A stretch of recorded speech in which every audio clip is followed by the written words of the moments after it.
What's going on, everyone? Here we got this 2016 Honda Accord.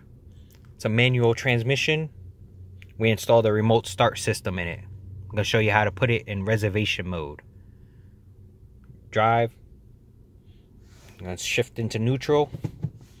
E-brake up while your foot is on the clutch and the brake. Release the brake. Release the clutch. Take the key out the ignition, the car will stay running. Exit the vehicle. The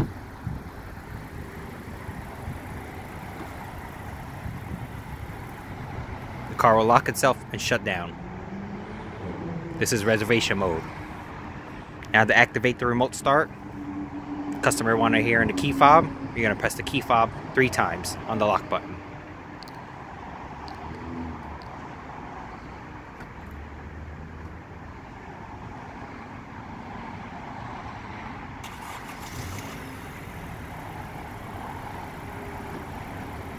Thank you guys for watching.